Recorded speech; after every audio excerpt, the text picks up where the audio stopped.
I don't ever want to get to a place where I can sit and be comfortable spewing. Oprah sheds tears for Wendy Williams. They meant to say Gail. But like, I thought that this was a joke myself. I'm like, nobody needs to shed tears for me. I got this on lock. Okay. It's like how when R. Kelly got interviewed. Everyone's gonna want to talk to Bill Cosby just to get his side of the story. I believe Oprah's the only one who would stoop to that level. Yeah. You never know, man. It's thirsty out here in these streets, and also too, like he was. I'm so glad the internet is waking up about this long forehead velociraptor looking ass bitch. I am so tired of Oprah. I really am. All these people in the world got a problem with you, and you think you ain't the problem. Even Taraji. Oprah Winfrey can't take a break, and she really can't blame anyone but herself. This comes after Taraji P. Henson exposed her for her alleged involvement in Wendy being kicked off daytime TV. Word on the street is Oprah was actually pushing for Sherri Shepherd to be in the show, way before Wendy even got sick, as a way to get back at Wendy for always having her name in her mouth. Now, mind you, Taraji went through her own share of messiness with Oprah not too long ago, so if anyone knows the ins and outs and Oprah's dirty antics, it would be her. You see, most of y'all don't know this, but Wendy was really the only one at the time going after Oprah without any fear. While everyone else was afraid to talk about her, Wendy exposed it all. She fueled rumors about Oprah's alleged lesbian relationship with Gayle King, slammed her for selling weight loss drugs to people when she could barely even lose weight herself using the same products she was selling, and she even publicly defended Monique against Oprah. Yes, she got herself involved as well. Their beef started in 2008, when people were accusing Wendy of trying to be the next Oprah. At the time, Wendy had just stopped doing radio and launched her career as a daytime TV host. So, as usual, the media did what they did best. They saw two black women in the same field and decided to pit them against each other. But baby, Wendy wasted no time setting the record straight. She said she had zero interest in being the next Oprah, and that her show was going to be everything that the Oprah Winfrey Show failed to be. You know, at my show, Oprah was a fabulous woman when she was on network TV, and Oprah did a lot of Oprah's show was just a different vibe than mine. I don't intend on turning my show into the Oprah show. I intend on doing my hot topics. I want to giggle and wiggle, and I still want to be a fabulous oasis for people to come once a day for an hour and have a good time, and then we all go home. Yeah. I don't have a lot of kumbaya moments. I enjoyed them on Oprah, but I'm not, I have to do a show that's true to my personality, and my personality is responsible, reliable, and accountable. I will be 47 this month, so what I want you to do when you turn on the Wendy show is know that you can take an oasis from your own problems. Because when I do my show, it's taking an oasis from my own life. So no, I am not the void of Oprah. Oh, okay, well, speaking of your own life, the only thing the only reason why people say that is because we're both black, by the way. And it only got worse from here. Fast forward to 2011. It was announced that Gayle King was leaving Oprah's network to go work at CBS. And once again, Wendy had a lot to say about this, even saying that Oprah and Gayle are secretly messing around after she said she had gotten word that Oprah and Gayle's relationship was on the rocks. Things got even easier when Essence magazine published an article claiming that Oprah wrote a letter to Wendy threatening her for talking about this. In fact, they said Oprah seemingly left a shady remark at the end of the letter, telling Wendy to stay black. What does that even mean? It sounded to a lot of people that Oprah was throwing shade at Wendy because her show had a gossipy tone to it, which most people associate with black women. And it's crazy that Oprah would say this, especially since she's been accused of specifically catering to white folks. Like, do y'all remember the 50 Cent drama? You see, back when 50 was still climbing up in the industry, he was desperate to clean up his image because people only saw him as a gangster, even though he was hitting some really big milestones in the industry. And at the time, there was no better place to do that than the Oprah Winfrey Show. But when the idea came to Oprah's table, she said no. The interview eventually ended up happening, but 50 was still upset that Oprah gave him such a hard time before finally agreeing to do it. He felt she only turned him down because he didn't fit what her mostly white audience would want to see. He said, "I think she caters to older white women.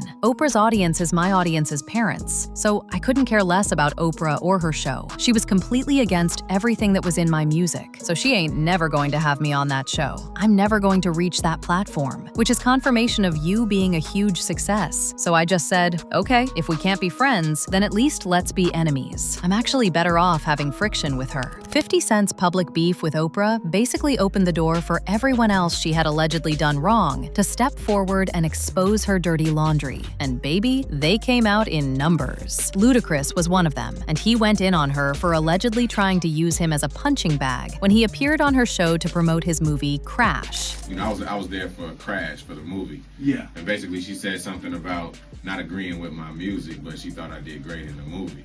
And of course I was up there with the whole cast of Crash. And so I didn't necessarily feel like that needed to be said. You know, you didn't agree with my music. And even if you don't agree with certain songs I made, say you don't agree with certain songs, don't say you just don't agree with all of my music. Anyway, going back to the letter that Oprah supposedly wrote to Wendy, Oprah actually denied ever sending the letter once she saw all the backlash that came with it. But Wendy wasn't letting up on her at all. Wendy actually went on air and confirmed that Oprah did in fact send her a letter. I love when celebrities contact The Wendy Show to set the record straight, because that means that they're watching. Wendy then took things a step further in 2018, when she body-shamed the hell out of Oprah for selling weight loss to people while barely losing weight herself. At the time, Oprah was working with Weight Watchers, and despite all the harmful effects we know that products like that caused, Oprah was still promoting their products because she had a 10% stake in the company. Well, Wendy saw what was going on, and she had a lot to say about it. I could have sworn she would pop her corset because, you know, Oprah is not the best spokesperson for a weight loss company. Yes, because Oprah is the new face of Weight Watchers, plus she's got that investment with Weight Watchers, so she's like a boss and a dieter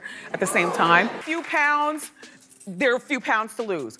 But if she doesn't lose any weight at all, and all she is a boss at Weight Watchers, you girls, don't be mad at Oprah because you guys dropped the football and she picked it up and ran to the bank with it. But if you thought all this was bad, wait till you hear the rest. People actually believe this was what finally pushed Oprah to allegedly destroy Wendy's career and get her replaced by Sherri Shepherd. So if y'all remember, Oprah and Monique got into a really nasty fight at some point after Monique accused Oprah and Tyler Perry of blacking her. According to Monique, she was paid only $50K to be in the movie Precious. But once the movie came out and started generating buzz, both Tyler and Oprah came to her, expecting her to travel the world doing press for it. And here's the part that really takes the cake. They expected her to foot the bill herself. You genuinely cannot make this up. When she refused this, they allegedly pulled strings to blackball her. And when Monique exposed them for this, Oprah took the beef to helm by inviting Monique's brother, whom Monique had previously accused of essaying her.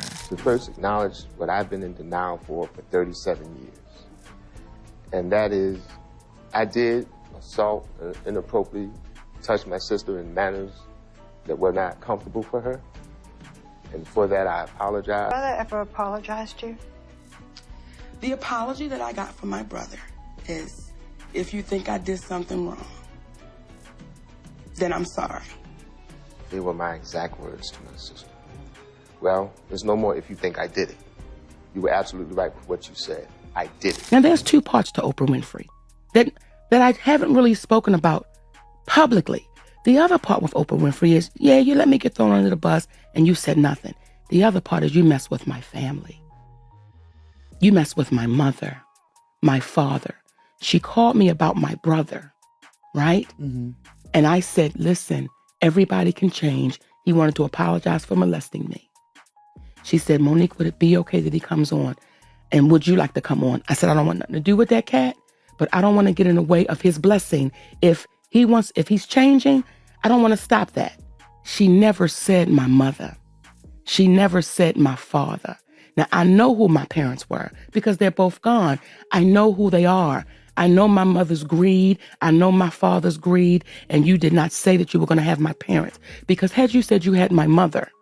Now, we had a conversation and I said to her, me and my mother are not in a good place. Word on the street is that Wendy and Oprah got into it really badly behind the scenes after Wendy learned of what Oprah did to Monique. But here's where things get crazy. Wendy didn't think for a second that she would end up as the next Monique. But baby, that's exactly what happened. Once she began getting sick, she was immediately thrown out and replaced by Sherri Shepherd. And guess what? Oprah was one of the loudest people when Sherri replaced Wendy. She even appeared on the show to congratulate Sherri. But when Wendy was the one hosting, acting, she never once mentioned or showed any support for her whatsoever. Sherri was even crying over the interview, y'all. The whole thing was beginning to look like Oprah pulled strings to get her to take over Wendy. At least that's what people were saying. You are certainly delivering a lot of people, and Sherri, I would cry with you, but my lashes got to get me through. I know, girl. I got the long ones on too. I can't lose these lashes. I can't lose this face. I'll never forget your interview with Oprah Winfrey, who opened the door for you, for me. You brought something out of Oprah that I had never seen before. She was laughing, she was light, and you could tell that she understood that you knew and know who you are. And that's something I haven't seen before or since, so I want to make sure I give you your flowers. Do you have any other dream guests, Sherri, out there? You make me cry. It's the truth, Sherri. You are that girl, and I want you to know that because I've been watching and studying Oprah since I was 9 years old. And for the first time in my life, I went, whoa. She went from being idol to auntie, friend, bestie, and it was because of you. If y'all remember, Wendy had a really hard time accepting that she was getting replaced by Sherri. Debmar Mercury had absolutely no problem throwing Wendy under the bus the moment her health started declining, and Sherri was sitting right there ready to step in, even though she had already been making the rounds at multiple networks looking for a slot and getting turned down everywhere she went. Debmar didn't pick Sherri up because they believed in what she brought to the table. They simply needed another black woman to fill the seat the last black woman had just vacated, and Sherri happened to be available at the right time. And that's exactly why letting her go comes so easily to them. I have some big news for you. Starting in September, I am debuting my own talk show, Sherri! I have always wanted to do a talk show. Even before I joined The View in 2007, I wanted this job bad. I'm telling you, I called Barbara every day. About 4 years ago, I started telling God, I said, Lord, I want a talk show. And when God says it's so, it will be.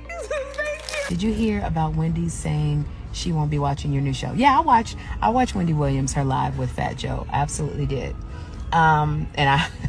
And I did watch that I did hear Wendy say she will not watch me on the new show. And that's okay. I understand.